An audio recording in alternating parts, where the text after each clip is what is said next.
My name is Venice. My name is Aiden Krone. My name's Finnley Ryn. And I identify as a transgender man. Trans male. Transgender male.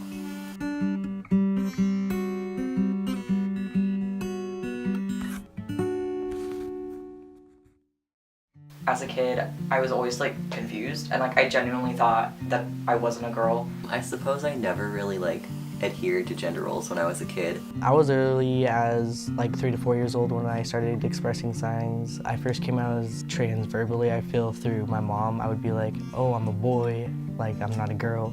And then physically, I would start dressing in more masculine clothing. And I didn't really know anything about the LGBT plus community or trans people. So I grew up thinking that I must be a lesbian because those were masculine women and that was the stereotypes I had seen. I just felt really uncomfortable in my body, and I thought that was maybe because I wasn't girly enough, and so that's how I kind of tried to be comfortable with myself, but it just made it worse, and I'd always buy dresses, and I would never wear them, and the tags would still be on them, and my mom would get really mad. I first began to understand that I was transgender when I felt gender euphoria. So by that I mean whenever people would use sir or he, him, his pronouns, I would be like, oh, that's it, that's me, I can relate to that. So it's more I found myself through euphoria versus gender dysphoria, because I feel the notion oh, you have to feel dysphoria in order to be trans, I don't think that's true at all. I'd definitely say that dysphoria is sort of what made me realize that I was trans, that something wasn't right. I, didn't like my chest. It made me very uncomfortable, made me very distressed. Basically everything about my appearance, bothered me. And so that definitely made me realize that, other girls don't feel this way. No one seems to feel this way except for me. At first, my parents' reaction towards me being transgender was not accepting, and they would often express oh, this is a phase, this is not real, and they were just very invalidating. When I came out to them, I think they were concerned because all they really knew about transgender people were those are the kids that kill themselves. So I think they were worried about my mental health. But throughout the years, I started to try to educate them more, which then led to them educating themselves more through documentaries or reaching out to organizations that specifically help transgender families. My extended family, it's been 2 years since I saw them. Haven't really come out.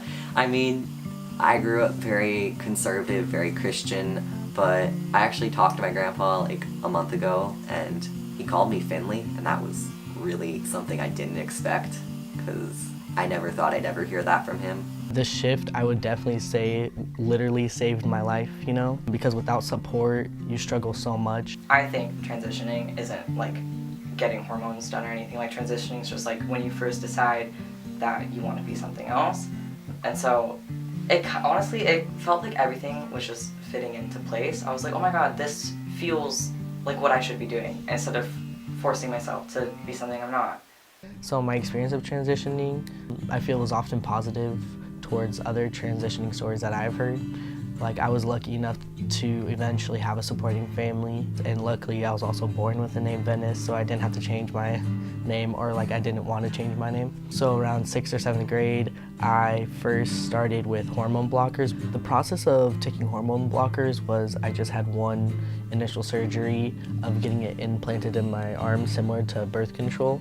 And by then, I started to develop breasts, but they were able to stop it in time from more growth happening. So that suppressed my estrogen levels and lowered them. I was taking the hormone blockers for about a year, and then I started testosterone in 7th grade. So by then it kind of just took off. So now I've been on testosterone for 6 years. My experience with testosterone, honestly was pretty frustrating at first, because it took a year to actually be called he. And I know that's probably the case for multiple people, and I hope that they know that honestly, it just depends on your doctor.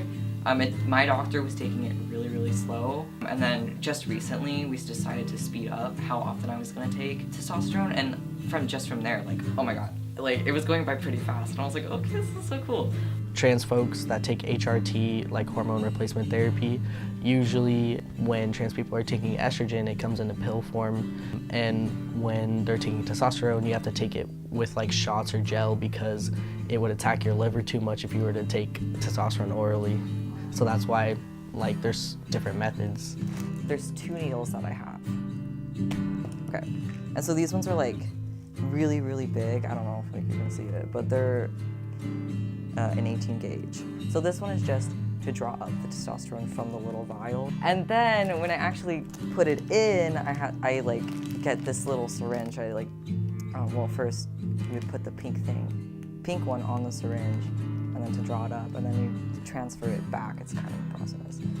And then it's like a nice little tiny needle. You don't even have to inject it all the way into your body. It's just like barely goes in there,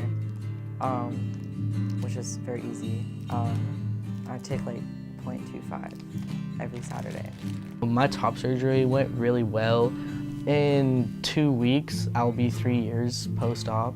As soon as I got top surgery, the first thing I wanted to do was go out to the beach, of course, but you have to wait a couple of weeks for your skin to heal up.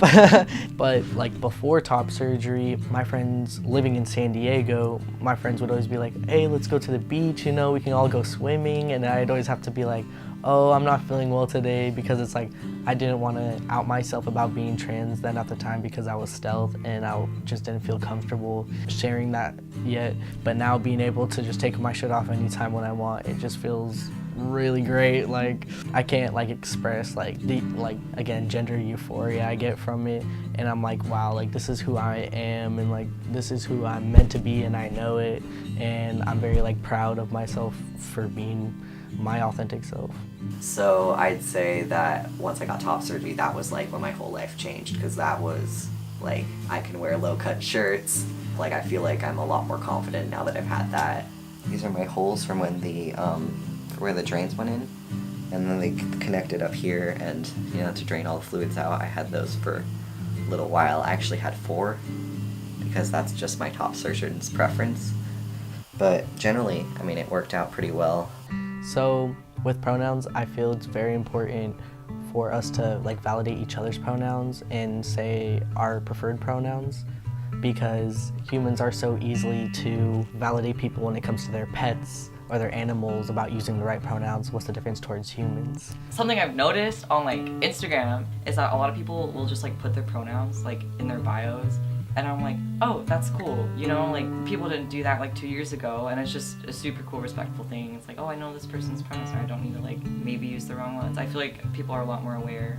I feel like passing itself has transphobia rooted in it, because I feel like there's no one way to look. Like there's no one way to look like a man or a woman or a person at all. You know, we all look different and we all express ourselves differently. Like how I view gender is like, to me, it's not a priority in anything. Like gender is not really important. And I feel like people put gender like super like up on the top of like identity. I feel like most of the time I am very open about being trans, but also in certain areas I have to acknowledge like it might not be safe, as well as like I am very lucky enough to like pass. When I say like I might be in a situation where I'm not safe, that just goes along with you don't know how the person will react, because people have literally been murdered over coming out as being transgender, especially trans women of color. So like I also acknowledge though that like my presentation of myself like is an advantage, as well as like my race and my identity of being male all have privileges in themselves too. When I first came out, like I felt good for myself, but I didn't know anyone else who was trans at all, and so I kind of just like looked to YouTube, and there's like a ton of YouTubers like who were trans and like talking about it, like adults who were like fully transitioned, and so that was like really, really comforting for me. And so I like was subscribed to like all these LGBT YouTubers for a really long time. Like I do maintain a social media presence. I have an Instagram page where I'm very open about being trans. I definitely kind of use social media to connect with other trans people. You know, I answer questions online, and I give away binders sometimes, and I try to do what I can because I feel like I've come so far, so it's my responsibility to give back and do what I can. But I mean, I do get people who are hateful online occasionally. You know, I've had death threats, I've had people say they were gonna blow me up or something or kill me or whatever, but it's, you know, faceless people on the internet who don't have any real power and don't have any real ability to do anything to me. I do feel we do have a lot of acceptance from the LGBT plus community, but as well as they have to recognize that a lot of past trans figures have paved the way for gay rights and like just liberation in general, and how like sometimes I feel the T should be at the front and also that the T is not silent. When I entered my college classes, I met a professor who was a lesbian, and she was just amazing. She told me that she's been friends with trans people all her life, and when gay marriage got passed, a lot of transgender people were afraid that, you know, the gay people were going to abandon them, and, you know, well, we got our marriage, we don't need anything else, you know, our fight's over. But she said to her friend, we're still fighting for you, the fight's not over, and we're never going to abandon you. And her saying that to me, that meant a lot, because, you know, she cared and she accepted me. So like the political climate, yikes. No.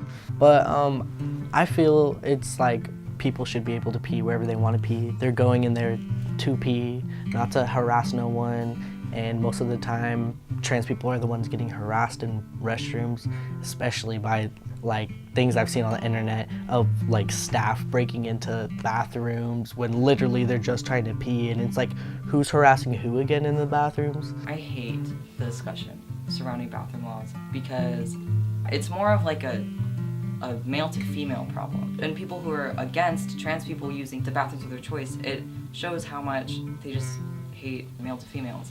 Trans women, I feel, do get a lot of harassment, bigotry, and transphobia towards them, especially how trans people are portrayed in media. But now it's starting to be portrayed in media of how trans people truly are and how we are also just human. So I feel like why there is a lot more like trans men than trans women in San Diego especially, I feel like, is just with acceptance towards families. You know, 40% of homeless youth identify as LGBTQ+. And with that stems from families not being acceptive and supportive and like kicking them out on the streets for them coming out as who they are. Male to females 100% have a much harder time transitioning because we have such hard gender roles in society, and like male and female is like super defined in our culture. And so like a male, even just like a boy playing with a Barbie doll is a huge thing for whatever reason. Like men have to be like masculine and stuff.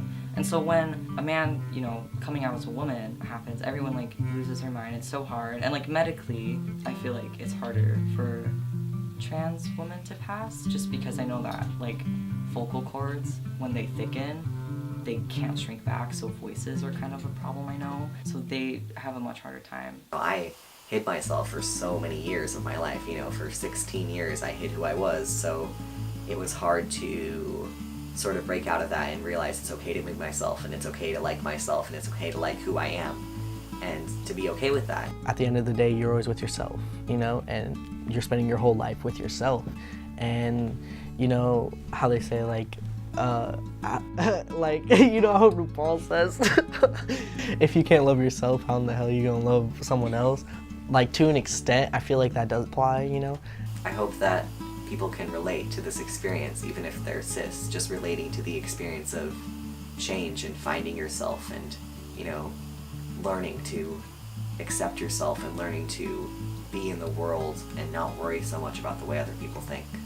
To support the trans community, I think that when people hear stuff about like such things such as the military ban, they can protest about it and just get the message out there that that's not okay. I hope for the future of the trans community, a lot more acceptance from our current society, from our current politicians, our current president,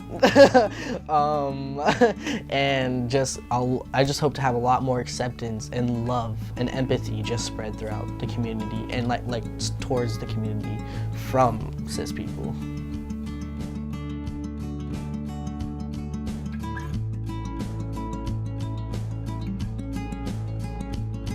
To go speak at the University of Harvard, or I mean,